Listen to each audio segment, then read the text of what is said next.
Good evening guys, good evening. Hi ma'am, good evening. Good evening.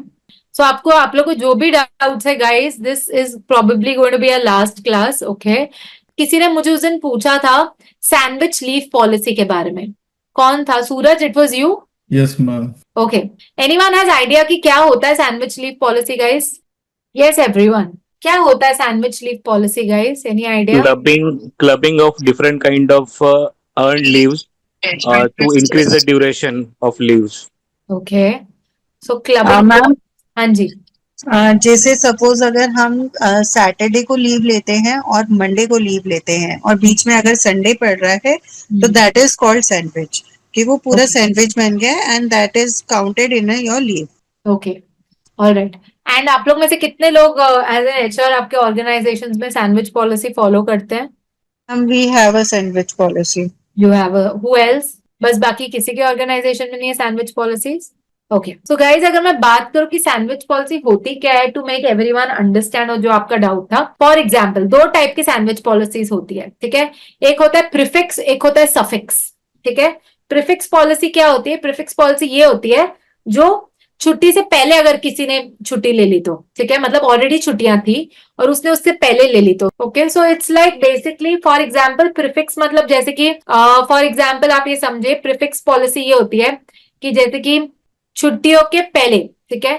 सो prefix ये होता है, prefix मतलब ये होता है कि जो पॉलिसी ऐसी हो कि जो भी एम्प्लॉय है, अगर बीच में छुट्टियां आ रही है बट उससे पहले वो छुट्टी ले रहे हैं, ठीक है। सफिक्स मतलब क्या होता है? उस छुट्टियों के बाद वो छुट्टी ले रहा है, उसको प्रीफिक्स सफिक्स बोलते हैं। फॉर एग्जाम्पल दो टाइप की कैसे होती है? सैटरडे संडे मंडे, 3 दिन छुट्टी है, ठीक है। अब सैटरडे संडे मंडे 3 दिन छुट्टी है, ठीक है, बिकॉज कोई भी फेस्टिवल है या कुछ भी है, वो एम्प्लॉय जो है वो फ्राइडे को भी छुट्टी ले लेता है, ओके। एंड वो एम्प्लॉय जो है वो ट्यूसडे को भी छुट्टी ले लेता है, ठीक है। सो ये क्या हो गया? आपकी जो बीच की छुट्टियां हैं, सैंडविच का मतलब क्या होता है गाइस? सैंडविच ये होता है कि ऑलरेडी डिक्लेयर्ड छुट्टी है, ठीक है। सैंडविच क्या होता है? प्रेस्ड आइटम होता है, राइट। सैंडविच का मतलब क्या, जो हम खाते भी है वो प्रेस्ड होता है, उसके अंदर वेजिटेबल्स प्रेस्ड होती है, ठीक है। आप यही वे में सोचिए, छुट्टियां जो है वो प्रेस हो गई हैं बेसिकली, ठीक है। मतलब जो आपकी एग्जिस्टिंग छुट्टियां है वो तो है, आपने उसके पहले एक ब्रेड डाल दी, बाद में एक ब्रेड डाल दी, ऐसे सोचो। और वो जो बीच में जो हो गई वो प्रेस हो गई, उसको बोलते हैं हम सैंडविच हॉलीडे, ठीक है।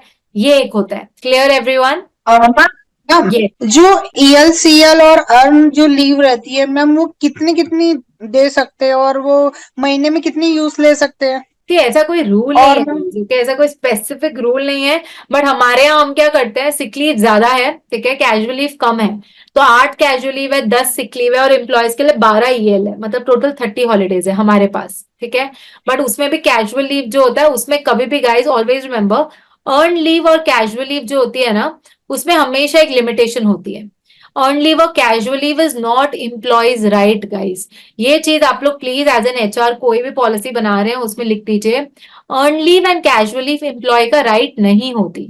दिस इज समथिंग कि आपको छुट्टी पे जाना है या कोई पर्सनल इमरजेंसी है, कोई काम है, but you require prior approval of your head, HOD जो बोलते हैं, प्रायर अप्रूवल की जरूरत होती है। ये मेडिकल या सिक लीव में एप्लीकेबल नहीं होता है गाइस, बिकॉज आप देखोगे मेडिकल या सिक लीव में तो ऐसा होता है कि ऑफकोर्स कोई सोच के बीमार नहीं पड़ता या प्लान करके बीमार नहीं पड़ता, right. So definitely it is not applicable there, okay. So आप मानो almost earn leave, sick leave, casual leave मिला के ऑर्गेनाइजेशन में 25 to 35 के बीच में लीव्स रेंज हो सकते हैं, ठीक है। आप लोग ने कभी सुना है प्लान ऑफ एक्शन क्या होता है, या कभी किसी आपके ऑर्गेनाइजेशन में किसी के फॉलो होता है ये चीज? नहीं मैम, प्लीज एक्सप्लेन। या I will do that. Plan of action ये होता है गाइस, फॉर एग्जाम्पल मैं आपको एक एक पोजिशन का, मतलब जैसे कि मैं एक ऐसे पोजीशन का एग्जाम्पल देती हूँ आपको जिसका काम उसको ही करना है, और अगर वो पर्सन नहीं है तो किसी और को उसका काम करना पड़ेगा। आई टेल यू ये क्यों जरूरी होता है, ठीक है। If you are a head, okay, ये पर्सनल एक्सपीरियंस भी है मेरा। अगर आप हेड है एंड कल मैनेजमेंट आपको पूछता है कि यार हिना, आपके जो अंडर जो आपकी जूनियर है प्रिया, वो छुट्टी पे गई, अब उसका ये काम पेंडिंग है, आपको पता है, एंड वो आके कब तक मुझे कंप्लीट करके देगी, आपने छुट्टी दे दिया उसको, अप्रूव दे दिया उसको छुट्टी का, तो आप बोल सकते हो कि sir I have a complete plan of action of a work, ठीक है, कि वो जो है इतना ये सब उसका काम है, alright, which she had to do, okay, और ये वो कामों में से ये हो गया है उसका, I already have the report, ये काम उसका पेंडिंग है, ठीक है, and she is going to come back and she is told me 18 तक she will complete and give it to me and I will submit it to you. Got it guys? Clear? Suraj, I hope I have cleared your doubt.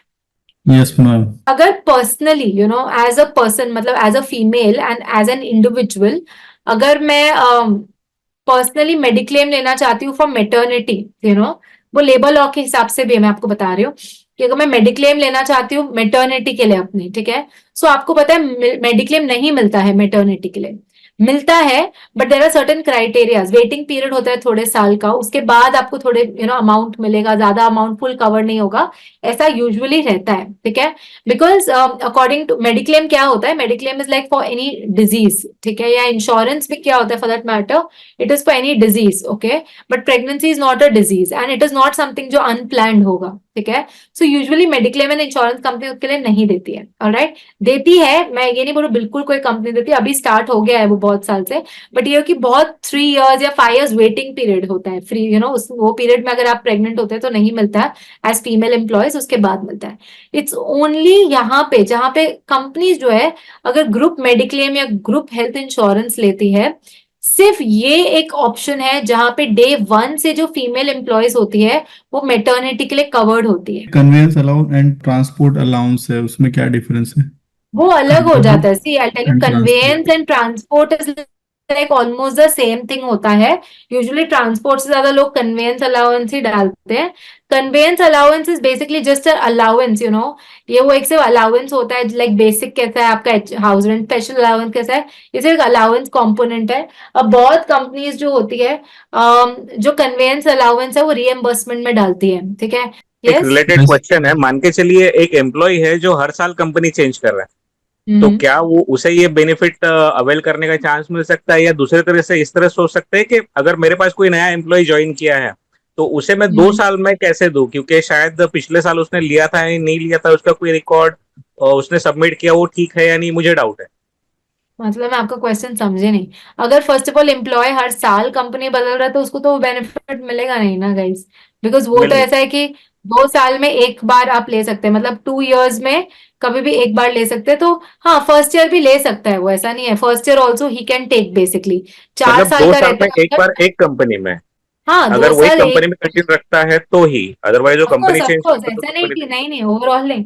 वो company, एक ही company की बात कर रही हूँ मैं, एक ही कंपनी का रूल है ये. ओके. मैं आपको बता रही हूँ ये क्यों होता है. जैसे कि मेरी कंपनी जो है, मेरी लास्ट कंपनी में एलटीए था, अभी मेरे सीटीसी स्ट्रक्चर में, ये कंपनी में मेरा एलटीए है ही नहीं, तो फिर मैंने लास्ट कंपनी में वो बेनिफिट ले सकती थी, ये कंपनी में मुझे कुछ नहीं मिलेगा, मैं घूमने गई तो.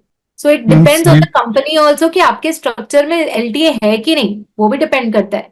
अब ये कंपनी में नहीं है एलटीए तो मुझे कुछ भी नहीं मिलेगा गाइस. 15 डिवाइड बाई 26 आप करेंगे तो 0.57 आता है, ठीक है. अगर आप उसको भी डिवाइड करेंगे 12 से, ओके, एक महीने का, तो 0.0481 आता है, which is 4.81%. Thank you ma'am. Got it? ये मैंने कहीं पढ़ा था, मैं वही ट्राई कर रही थी समझने का, because there is a logic, of course there has to be a logic, of course there is a percentage that the government has decided, but अगर हम उसको 15/26 से कनेक्ट करें then this is the logic, you know, that they have. Okay guys, Okay, ma'am. Thank you. Thank you guys, thank you so much. Okay, ma'am. Thank you. Thank you, good night, bye. Thank you.